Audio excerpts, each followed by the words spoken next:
ప్రతి సంవత్సరం కూడా ఇంగ్లీష్ మాసాల ప్రకారం చూస్తే ఆగస్ట్ మరియు సెప్టెంబర్ ఈ మధ్యకాలంలో మనకు వర్ష ఋతువు వస్తుంటుంది. ఈ వర్ష ఋతువులో జన్మించిన వారి యొక్క గుణగణాలు, వారి ఆలోచన విధానం గురించి ఒకసారి మనం పరిశీలన చేస్తే ప్రధానంగా చెప్పాలంటే ఒక మంచి నాయకుడిగా రాణించే లక్షణాలు వీరికి చాలా అధికంగా ఉన్నాయని చెప్పవచ్చు. అంటే జన్మతః వచ్చినటువంటి లక్షణం ఏంటంటే నాయకత్వ లక్షణాలు అంటాం కదా, అవి కాస్త వీరికి అధికంగా ఉంటుంది. దేశాన్ని పరిపాలించడం, రాష్ట్రాన్ని పరిపాలించడం అంటాం కదా, ఇటువంటి స్థాయికి వీరు ఎదుగుతారని చెప్పవచ్చు. అంటే దేశానికి ప్రభువు అవుతాడని ఒక్క మాటలో చెప్పవచ్చు. ఇక అదేవిధంగా గంభీరమైనటువంటి హృదయం కలిగిన వ్యక్తులుగాను, విశాలమైనటువంటి మనసు కలిగిన వ్యక్తులుగా కూడా మనం ప్రధానంగా ఎవరైతే వర్ష ఋతువులో జన్మించారో వారి గురించి ఒక్క మాటలో చెప్పవచ్చు. మనసు గంభీరంగా ఉన్నప్పటికీ కూడా విశాలమైన హృదయం ఉండడం చేత ఏంటంటే ఎవరైనా ఎదుటి వ్యక్తులు కష్ట నష్టాల్లో కానీ ఇబ్బందుల్లో కానీ ఉంటే వీరు నిజంగా కూడా వీరికి నాయకత్వ లక్షణాలు అనుకున్నాం కదా. ఒక నాయకుడు అనేవాడు ఎలా ఉంటారంటే ప్రజలు ఏమాత్రం ఇబ్బంది పడినా కూడా భరించలేకపోతారు చూడండి. ఆ విధంగా లక్షణాలు ఉండడం చేత వెనక ముందు ఆలోచించకుండా ఎదుటి వ్యక్తులకి సహాయం చేయడానికి సిద్ధపడుతుంటారు. ఆ వ్యక్తి శత్రువా, మిత్రువా, కుటుంబ సభ్యుడా, స్నేహితుడా అనేది వీరికి అనవసరం. ఎదుటి వ్యక్తి వీరికి తెలిసిన వారు ఎవరన్నా కూడా ఒక ఇబ్బందిలో ఉన్నారు, ఒక కష్టపడుతున్నారు అంటే తమకున్నంతలో ఎంతో కొంత వారికి ఇచ్చి సహాయం చేయాలని చెప్పేసి ఒక గొప్ప హృదయం కలిగిన వ్యక్తులుగా మనం ఈ వర్ష ఋతువులో జన్మించిన వారి గురించి మనం చెప్పవచ్చు.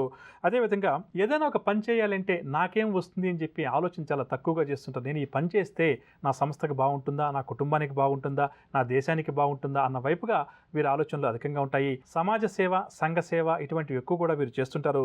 తమకున్నంతలో ఎంతో కొంత మొత్తాన్ని దాన ధర్మాలకు కూడా ఉపయోగిస్తుంటారు. ఎందుకు చెప్తాను ఈ విషయం అంటే జాతకంలో ఇతర గ్రహాల స్థితిగతులన్నీ ఈ వ్యక్తి జన్మించినప్పుడు ఏ విధంగా ఉంటుందో తెలియదు. అయినప్పటికీ కూడా ఇక్కడ మనం ఋతువులను అనుసరించి తెలుసుకుంటున్నాం. ఈ వర్ష ఋతువులో జన్మించిన వారు దాన ధర్మాలు కాస్త అధికంగా చేస్తుంటారు. ఇక ఎదుటి వ్యక్తులు వీరిని ఏదైనా ఇబ్బందికి గురి చేస్తాం, లేకపోతే వీరిని ఏదైనా గొడవలకు దిగుతామంటే మాత్రం ఏమాత్రం కూడా సహించలేరు. ఎందుకంటే ఇందాక చెప్పుకున్నాం కదా, వీరికి నాయకత్వ లక్షణాలు అధికంగా ఉంటాయని చెప్పేసి అప్పుడు ఆ ఎదుటి వ్యక్తుల మీద గొడవలకు దిగడానికి సిద్ధపడతారు. కానీ అలా అని చెప్పేసి చీటికి మాటికి ఎదుటి వ్యక్తితోటి గొడవపడే మనస్తత్వం వీరికి ఏమాత్రం ఉండదు.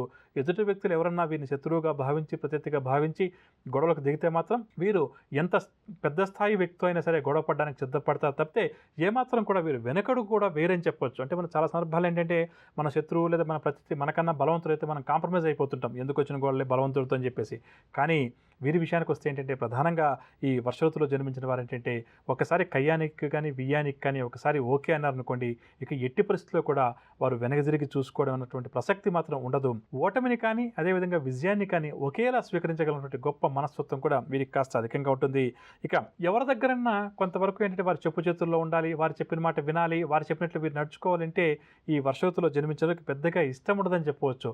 కాబట్టి ఒకవేళ చిన్నపాటి ఉద్యోగం ఏదైనా చేస్తున్నప్పటికీ కూడా పై అధికారి వీళ్ళకి ఏం చేయాలి అంటే నాకు ఈ పని పూర్తవ్వాలి రేపటి లోపల లేదా ఈ నెల లోపల అని చెప్పి వదిలేస్తే వీరు పూర్తి చేసుకుంటారు. అలా కాకుండా పై అధికారి చీటికి మాటికి వచ్చి ఆ పని చెప్పాను కదా ఏమైంది, ఈ పని చెప్పాను కదా ఎంతవరకు వచ్చింది, ఈ విషయం ఫాలోఅప్ చేసావని చెప్పి ప్రశ్నలు కురిపిస్తే మాత్రం ఈ వర్ష ఋతువులో జన్మించిన వారు దాన్ని భరించలేరని చెప్పొచ్చు. పై అధికారులతో కూడా గొడవలు తీయడానికి సిద్ధపడతారు. సార్ మీరు నాకు ఈ పని అప్పగించారు, నేను పూర్తి చేసి పెడతాను, మీరు దీని గురించి ఇంకా నిశ్చింతగా ఉండండి.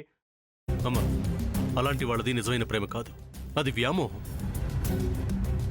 ఎగ్జాక్ట్లీ చిన్నత్త, నిజంగా ప్రేమించుకున్న వాళ్ళు అలా చేయరు.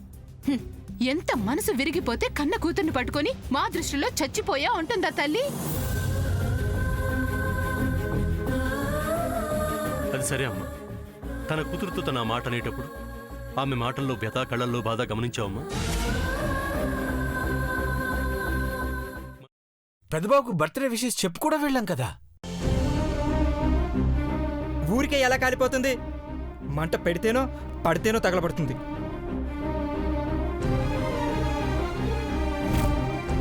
కరెక్ట్ చిన్నబాబు, నీకొచ్చినట్టే నాకు డౌట్ వచ్చింది.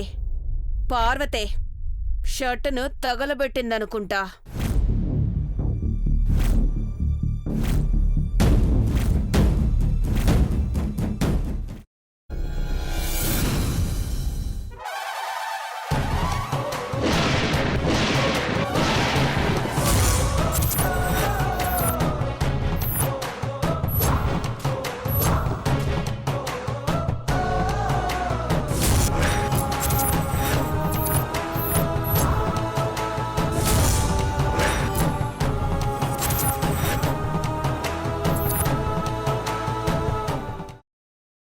తర్వాత పొట్టు తీసేసి చాప్ చేసి పక్కన పెట్టుకోవాలి.